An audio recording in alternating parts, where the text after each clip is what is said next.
Hello everyone, जैसा कि आप ऑफिशियली नोटिफिकेशन देख पा रहे होंगे, 12th पीसीबी के वह विद्यार्थी जो 2026 में गवर्नमेंट कॉलेज से बीएस नर्सिंग कोर्स करना चाहते हैं, उनके लिए बहुत ही बड़ी खुशखबरी यहाँ पे रहने वाली है।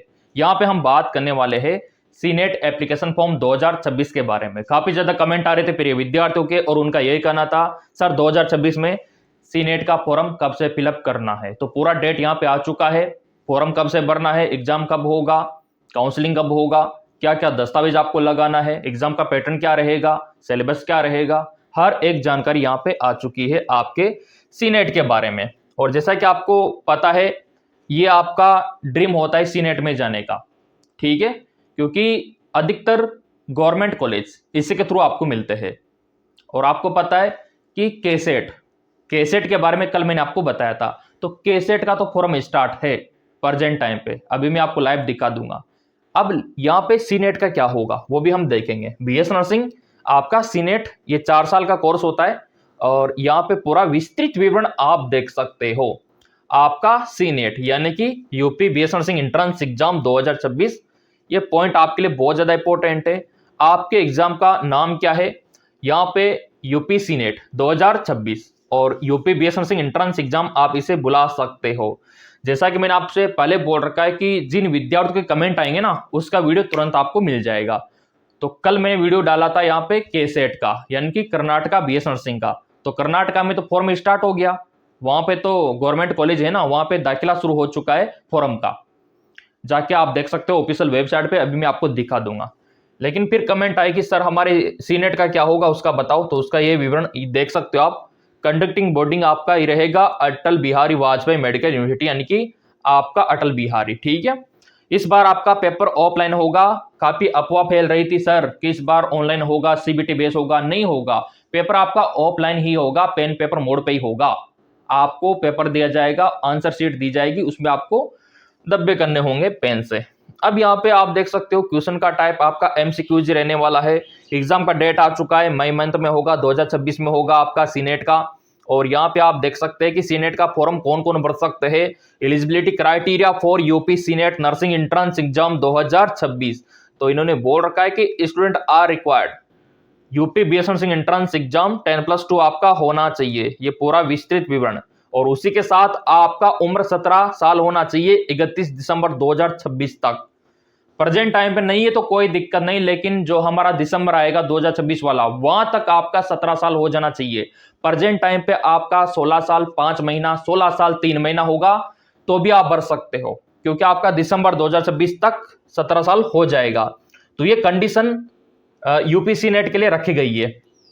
अगला आपका एजुकेशन क्वालिफिकेशन 10+2, 10वीं 12वीं होना चाहिए, कम से कम 45% होना चाहिए, और फिजिक्स केमिस्ट्री बायोलॉजी होना चाहिए। पीसीबी वाले विद्यार्थी, पीसीबी और इंग्लिश ये होना चाहिए। अब यहाँ पे कुछ विद्यार्थी बोलते हैं सर हिंदी मीडियम वाले भी भर सकते हैं क्या? आराम से भर सकते हैं। इंग्लिश का मतलब ये नहीं कि इंग्लिश मीडियम वाले, इंग्लिश का मतलब होता है कि आपके विषय होता है 12th में अनिवार्य, ठीक है, पीसीबी के साथ रहता है अनिवार्य हिंदी इंग्लिश, ठीक है। तो पीसीबी वाले भर सकते हैं आराम से, कोई दिक्कत नहीं है। अगर आप प्रेजेंट टाइम पे स्टडी कर रहे हो तो भी भर सकते हो। ऐसा नहीं कि जिन्होंने पास कर लिया 12वीं वही भरेंगे, जो अभी पढ़ाई कर रहे हैं अपेयरिंग में है वो भी फॉर्म डाल सकते हैं आपके सीनेट का। ये भी क्लियर हो गया। चलिए, यस एसटी ओबीसी कैटेगरी, तो यहाँ पे आपका परसेंटेज कम से कम इतना 40 तो होना ही चाहिए। अगर इससे कम होगा तो दिक्कत हो जाएगी। फॉर्म तो आप डाल भी दोगे अभी, लेकिन जब आप काउंसलिंग करवाओगे ना, तो आपका 12वीं का मार्कशीट आपसे मांगा जाएगा, और जब मांगा जाएगा तो उसमें परसेंटेज कम होगा तो फिर दिक्कत हो जाएगी।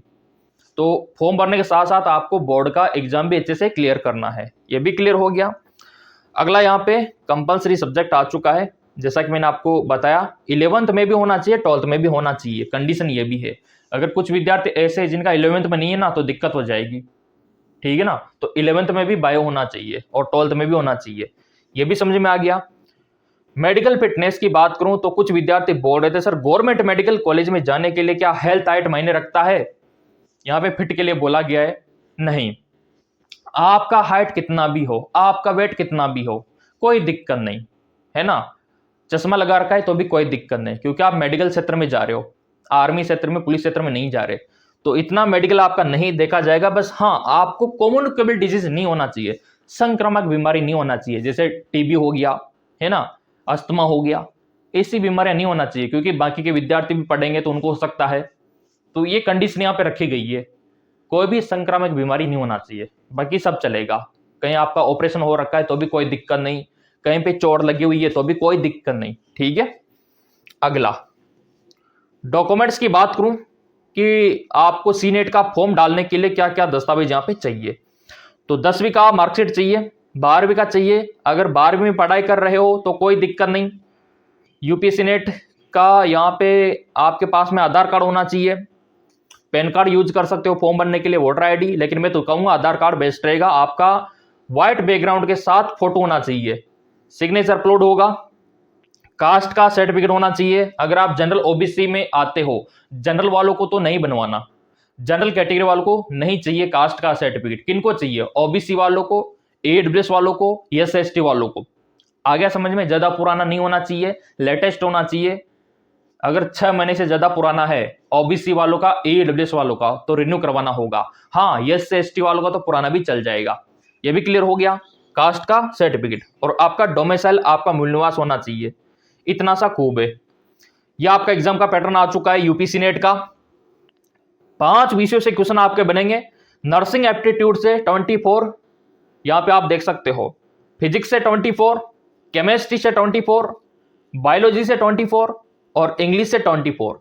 इसी के अकॉर्डिंग आपको तैयारी करनी है। तैयारी के लिए नया बैच भी स्टार्ट है, अभी आपको दिखा देंगे, हर एक डाउट क्लियर हो जाएगा, ठीक है। अब यहाँ पे आप देख सकते हो क्या रहेगा इसका सिनेरियो। पेपर आपका इंग्लिश हिंदी में आएगा सीनेट का, ठीक है। मल्टीपल चॉइस क्वेश्चन आपसे पूछे जाएंगे। 11वीं 12वीं का सिलेबस रहेगा। नंबर ऑफ क्वेश्चन आपके 120 रहेंगे। प्रत्येक क्वेश्चन 1 नंबर का रहेगा। नेगेटिव मार्किंग नहीं रहेगा। वीडियो लाइक नहीं किया तो वीडियो को लाइक कर दो, मतलब पेपर में कोई नेगेटिव मार्किंग नहीं है, आराम से आप कर सकते हो, ठीक है। पूरे क्वेश्चन को अटेम्प्ट कर सकते हो। क्वालिफाई नंबर कितना चाहिए? जनरल वालों के लिए 50 परसेंटाइल, मतलब क्वालिफाई करने के लिए ये आपके लिए रखा गया है। कहां कहां पे एग्जाम सेंटर रहेगा सीनेट का? आगरा में, अलीगढ़ में, अयोध्या में, आजमगढ़ में, बरेली में, बस्ती में, बांडा में, गाजियाबाद में, गोंडा में, गोरखपुर में, झांसी में, कानपुर में, लखनऊ में, मेरठ में, मिर्जापुर में, मुरादाबाद में, प्रयागराज में और आपका सहारनपुर में, वाराणसी में, गौतम बुद्ध नगर में। 20-21 जगह आपके एग्जाम सेंटर रहने वाले हैं, यानी कि आपके यूपी स्टेट में ही रहेंगे, यानी कि आउट ऑफ स्टेट वालों को यहीं पे देने आना होगा, क्योंकि सेंटर पूरा यूपी के अंतर्गत ही रखा गया है सीनेट का। UP BS nursing entrance exam date, अब ये डेट आ चुका है, फॉर्म कब से भरना है। तो UP BS nursing entrance exam application form आपको मार्च 2026 में भरना है। कब भरना है? मार्च 2026 में। मार्च 2026 का जो फर्स्ट वीक रहेगा, पहला सप्ताह रहेगा, 5 से 7 तारीख, उसमें आपका फॉर्म आपको मिल जाएगा यूपी सीनेट का। और वैसे तो आपने सब्सक्राइब कर रखा है तो ऑब्वियसली बात है सबसे पहले आपको मिलेगा। यूपी बीएसएनएस के एंट्रेंस एग्जाम का लास्ट डेट क्या है? अप्रैल तक फॉर्म चलेगा आपका। 1 महीने का समय सरकार आपको देगी फॉर्म भरने का। मार्च के फर्स्ट वीक से अप्रैल का फर्स्ट वीक, उसी के बीच आपको फॉर्म डालना है। फिर यहाँ पे आप डाल सकते हो करेक्शन। करेक्शन आपका मिड अप्रैल तक चलेगा। मई में एग्जाम होगा नीट के आसपास। हाँ, कुछ विद्यार्थी बोल रहे थे सर क्या नीट से हो गया क्या इस बार? नहीं, नीट के थ्रू नहीं होगा, अलग से एंट्रेंस एग्जाम होगा आपका यूपी सीनेट का। यह भी क्लियर हो गया। आपका यहां पे देख सकते हो यूपी बीएसएनएस एंट्रेंस एग्जाम का डेट और ये रिजल्ट का डेट। रिजल्ट आपका मई लास्ट तक आ जाएगा और फिर आपका काउंसलिंग स्टार्ट हो जाएगा जून में। इस प्रकार से आपका ये टाइम टेबल चलेगा। और मैं तो यही कहता हूँ, ये इन्फॉर्मेशन बुकलेट पे आप देख सकते हो कितना पैसा आपका लगेगा फॉर्म भरने का। तो 3,000 रुपया जो अनरिजर्व कैटेगरी में आते हैं उनका, और जो रिजर्व कैटेगरी में आते हैं उनका 2,000 रुपया, ये आपका फॉर्म फीस लगने वाला है। ये आप देख सकते हो। अनरिजर्व ओबीसी का 3,000, एसएसटी का 2,000। और कॉलेज का कितना फीस लगेगा? कॉलेज का 40,000, ठीक है। और सिक्योरिटी फीस 5,000 आपका रहता है। सारी जानकारी मैं आपको दे रहा हूं, कोई नहीं बताएगा। कॉलेज में जाने से पहले, फॉर्म भरने से पहले ये जानकारी इंपॉर्टेंट है, क्योंकि अगर किसी के पास पैसा नहीं है तो वो प्रबंध कर ले। तो काउंसलिंग का फीस यहाँ पे 5,000 रहता है और आपका जो सीट का कंफर्मेशन रहता है वो 40,000 रहता है। गवर्नमेंट की बात में कर रहा हूँ, प्राइवेट का इससे ऊपर रहता है 80-90 तक। तो ये गवर्नमेंट का इतना सा ही रहता है, ठीक है। तो तैयारी शुरू कर दो, नया बैच स्टार्ट है। आपके मोबाइल में डाउनलोड करो एमकेएस एकेडमी ऐप, आपको मिल जाएगा। और इसका लिंक वीडियो के डिस्क्रिप्शन में दे रखा है। और हमारा GK MCQ MK YouTube channel भी है, वहां से भी आप कर सकते हो। ये तो गूगल प्ले स्टोर पे मिल जाएगा एमकेएस एकेडमी, लिंक इसका डिस्क्रिप्शन में दे रखा है। मोबाइल नंबर डाल के ओटीपी डाल के लॉगिन करोगे तो पहले ये दिख जाएगा, स्टोर पे क्लिक करोगे तो आपको ये दिख जाएगा। तो बीएस नर्सिंग का तो 699 का है, ये नीट का है, और ये मेडिकल असिस्टेंट का है एरो बैच। तो इनको ज्वाइन करके आप अपनी तैयारी को बेटर बना सकते हो मेरे प्रिय विद्यार्थियों। सीनेट के बारे में इतना कुछ बता दिया, फिर भी कोई डाउट है ना तो कमेंट करके पूछ लेना, चैनल आप लोगों का है। और सब्सक्राइब कर रखा होगा तो सबसे पहले फॉर्म आप लोगों को मिलेगा। धन्यवाद।